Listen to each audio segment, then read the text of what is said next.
En la Argentina muchas marcas tienen una imagen corporativa, pero también hay nombres que son marcas.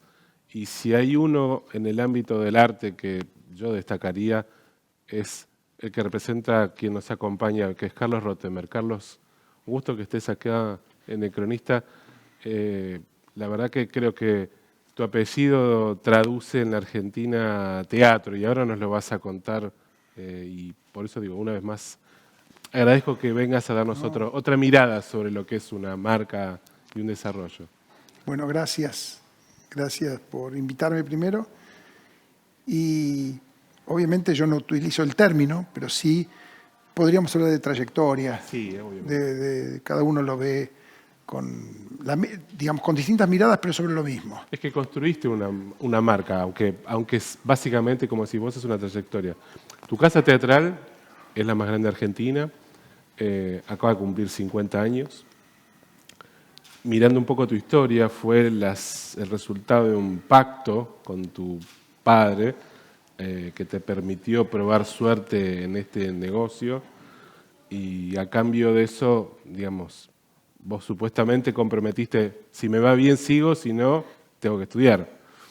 Fue una apuesta audaz, me parece.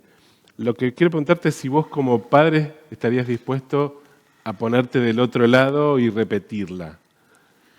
Mi hijo mayor tiene 38 años Ajá. y cuando pasaba de los 17 a los 18, parafraseando aquel momento mío, lo hablamos, ¿Ah, ¿no? sí? Sí, lo que pasa es que él sí tuvo claro que quería seguir la universidad Bien. y recién cuando terminó y se recibió Administración de Empresas, ahí recién, y ya hace 20 años, resolvió meterse de lleno. Bien.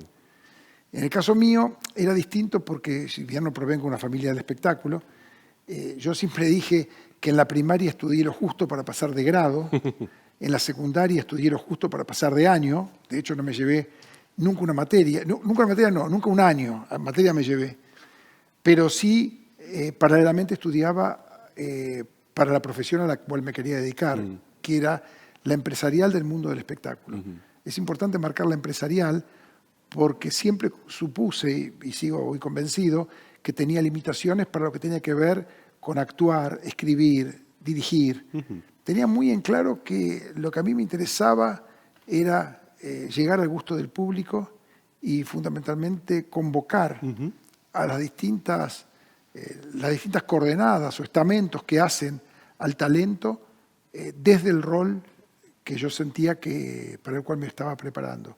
Y en esto es muy importante lo que acabas de comentar, porque me acuerdo claramente, fue un tema de conversación a mis 15, 16 años, y mis viejos, los dos, siempre los dos, decían, bueno, hay que hacer facultad. Y yo les decía, yo estoy haciendo una facultad, tómenme examen en la facultad de la cual yo, cuando vuelvo de la escuela o de la secundaria, estoy estudiando. Y me tomaron algún examen. Y eso derivó en que a los 17 años se animaron a darme la emancipación. Yo por eso pude ejercer el comercio. Claro. Desde el punto, y tengo una anécdota muy cortita. Yo empiezo alquilando una sala de cine, porque ahora lo mío era por el cine, no era por el lado del teatro. Empezaste por el cine. Por sí, el sí. cine. Y voy al Banco Nación, creo que sigue existiendo, sucursal Paraguay y Carlos Pellegrini, porque alquilaba el viejo Ateneo o IND en Paraguay, casi Suipacha, Claro. y me presento y le digo que quiero abrir una cuenta corriente. Estoy hablando 50 años atrás. Y, Vos bueno, con 17 años. claro, me sacaron. Y le digo, no, pero yo puedo mostrarle pero pibe, que venga algún adulto. Sí. Y yo fui caminando la media cuadra hasta el Ateneo a buscar no solamente el contrato de alquiler a mi nombre, sino fundamentalmente la emancipación, Claro. para decir, yo soy mayor de edad para ejercer el comercio. Y me abrieron la primera cuenta corriente, 50 años atrás, siendo menor de edad.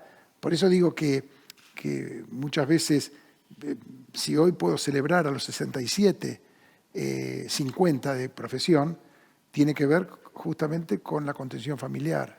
Y muchas veces la familia no se da solamente por posibilidades o no económicas, sino también por ese acompañamiento y esa fuerza que me hace decir, y con esto redondeo, que cuando tanto se habla de meritocracia, yo siempre digo, yo no me voy a quitar méritos, pero si arrancamos de distintos lugares y arrancamos con distintos soportes de cualquier tipo, a lo mejor hubiese podido hacer lo mismo, pero seguramente hoy no estaría celebrando 50 años. Claro. Hubiese tardado muchísimo más Claro. porque el camino hubiese sido mucho más difícil. Carlos, te hago una pregunta, digamos, mirando tu historia,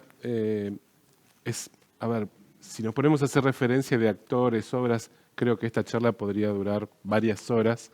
Y una de las cosas que me llama la atención es que, bueno, siempre trabajaste en Argentina, claramente, y me gustaría preguntarte si, digamos, ¿te hubiera gustado o todavía es un pendiente hacer teatro fuera de Argentina? Digo, de repente en algún lugar, digamos, alguna de esas enormes teatros que tiene el resto del mundo, alguna obra con algún actor, o sea, ¿es para vos un poco el mundo, hay ahí todavía algo que no existe o lo tuyo siempre acá?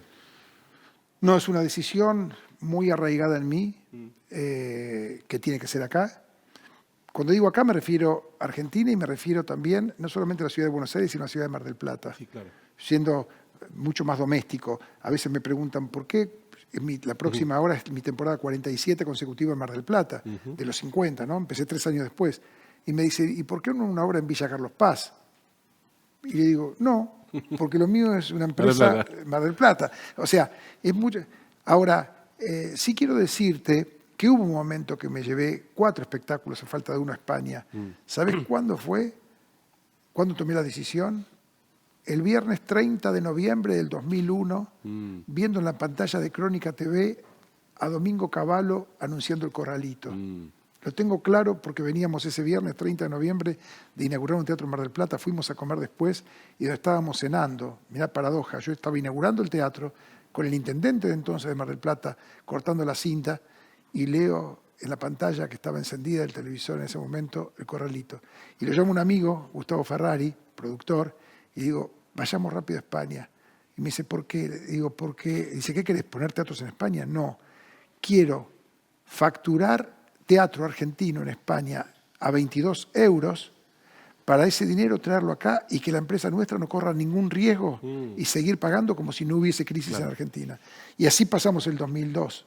Lo pasamos facturando con 4 títulos en Madrid y en Barcelona y trayendo el dinero para Buenos Aires y Mar del Plata solamente para pagar las temporadas de aquí y que no se haya sentido la crisis a nivel empresa. Está bien, o sea, fue una decisión más estratégica que, si querés, emotiva de ir a buscar. Duró un año, el año necesario, bien. Pero después rápidamente acá. Claramente. Una pregunta que uno se hace cuando, bueno, la hicimos en la pandemia, y es si el teatro como género puede perdurar más allá de la forma en la que uno lo vea, ¿no? O sea, está claro que es una experiencia en un ámbito sentado, pero hacia adelante uno se pregunta, dice, bueno, ¿se puede sostener el género como si fuese, digamos, en una, no digo streaming, pero en una señal como Netflix, que de alguna manera existe como Teatrix, ¿no? Perdón, ¿es lo mismo? Te lo revierto. Yo creo que el secreto por el que perdura y crece es justamente por eso. Claro. Porque es la única artesanal, es la única que no tiene red, es la única que no podés hacer toma y retoma, que no podés ver en cualquier momento. Si vos querés ver al artista en vivo, es en vivo. Mira, yo no soy futbolero, pero alguna vez hice una analogía con alguien que le gusta mucho el fútbol, que me dijo, ir a la cancha es ir a la cancha. Y yo dije, bueno, ir al teatro es ir al teatro. De hecho, cuando la pandemia del 2020 y empezó tanto a irradiarse por streaming, nosotros cerramos, pero cerramos a todo nivel. Cerramos y dijimos, volvemos con el vivo cuando nos toque el vivo. Pero no entramos en ninguna de esas, que además duró poco. Porque para mí lo que no sea, desde los griegos para acá, lo que no es vivo es cine, soporte, poner lo que vos quieras. El teatro es otra cosa. El teatro, aunque parezca increíble, se sigue desarrollando muchas veces en 6 metros por 4 y todo pasa en 24 metros cuadrados. Lo que sí, vos en algún soporte podés hasta camelear la falta de talento de alguno. Y yo siempre le digo a las actrices, a los actores, si no tenés talento, 10 minutos podés engañar a la audiencia. La hora y media se dan cuenta que no sos buena. Es muy cierto, en eso el teatro es como muy transparente, creo que es así. Por eso uso el término artesanal. Está bien. Algo que también es Vox Populi en la industria es que vos no lees las obras, básicamente confías. Y mi pregunta es, ¿qué instinto desarrollaste para decir esta sí, esta no? Yo te dije antes que cuando iba a la escuela estudiaba el movimiento de los cines. Sí. Yo coleccionaba programas de cine, todas las semanas escribía en una Olivetti con 2 dedos cómo iban a funcionar las películas. Hacía como yo consideraba en ese momento, el centro de Buenos Aires, por ejemplo, como testigo, tenía 42 cines. Y yo decía, por eso hasta me llevaron a un psiquiatra, que yo era el dueño de los 42 cines. Ah, bueno. Y entonces, te preocupó, ¿viste? A mis viejos ni te cuento. Y les daba la dirección, el teléfono, si eran todos míos, ¿entendés? Y decía, esta película se estrena en tal sala y tal sala, van a funcionar tantas semanas. Hacía la prueba como si fuese el dueño del cine, porque me lo creía. Y eso me dio mucha seguridad, mucha seguridad.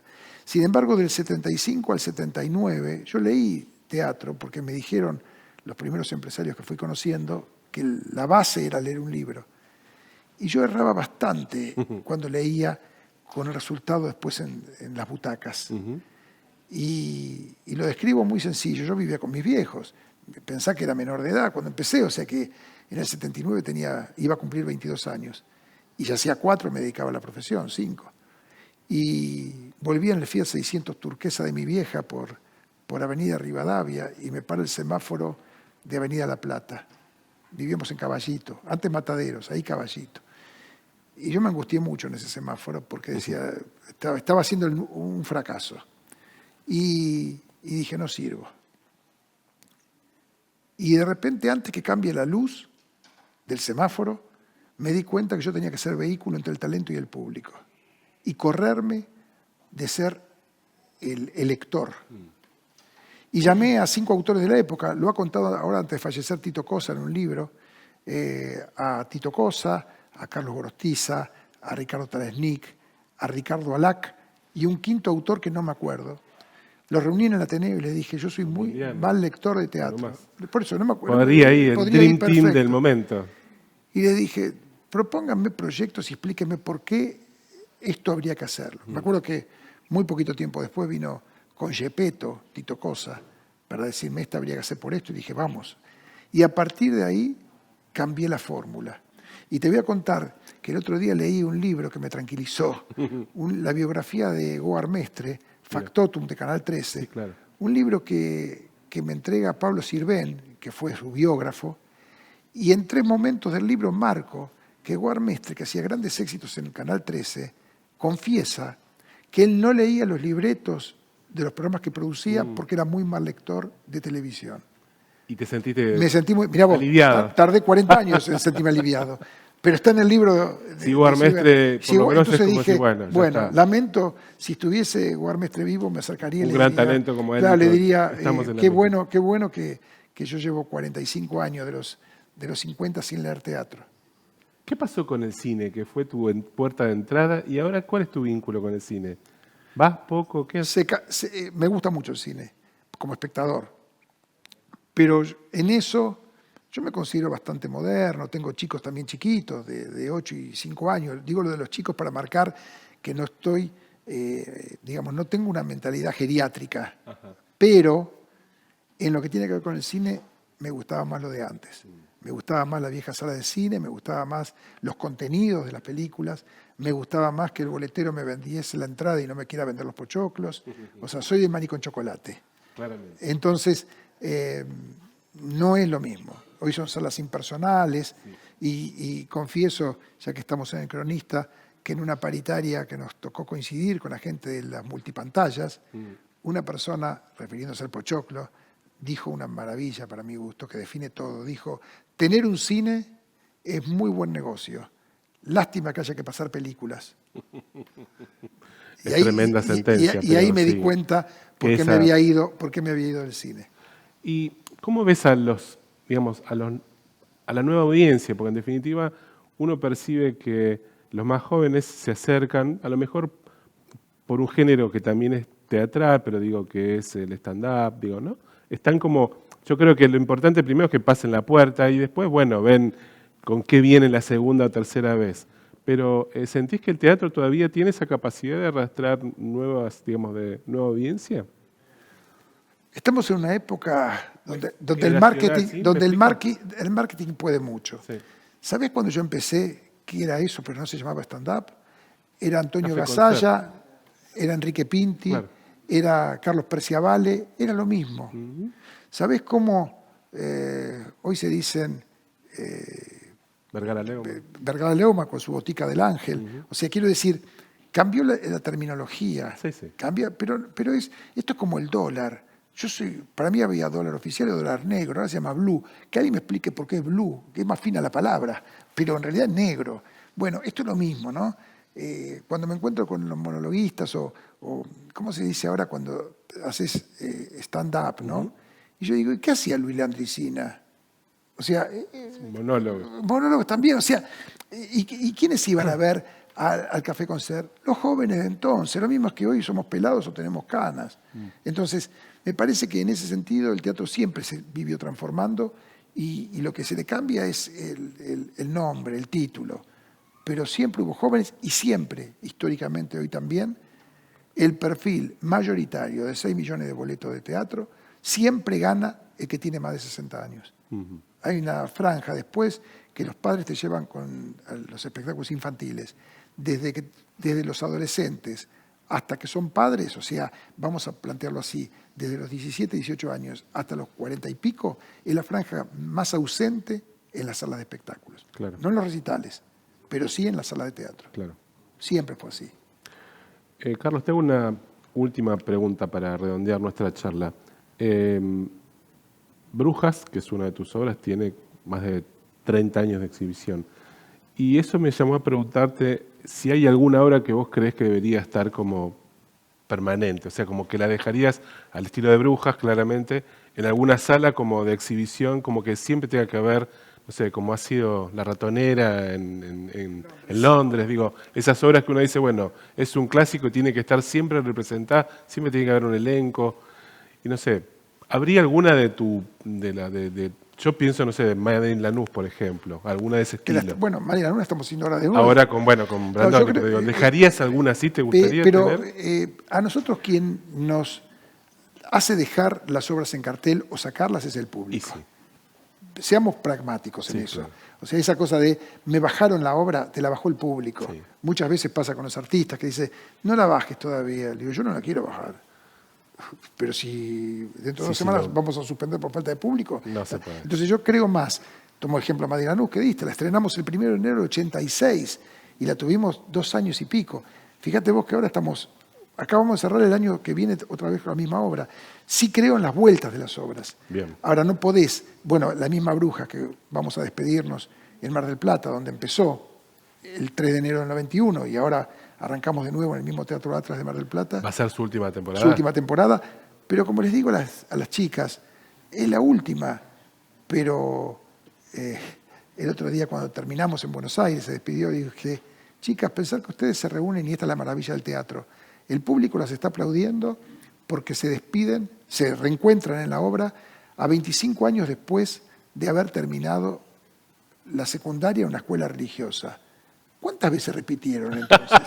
Porque terminaron la secundaria a los 55 años, por la edad que sabe el público que tienen ustedes Claro. hoy. Bueno, eso es el teatro. Es sentarte en una butaca y hasta creerte que esas 5 actrices terminaron la escuela secundaria hace 25 años. Carlos, gracias por compartirnos la magia del teatro en estos minutos. Por favor, gracias a ustedes por invitarme. Ya continuamos con Grandes Marcas.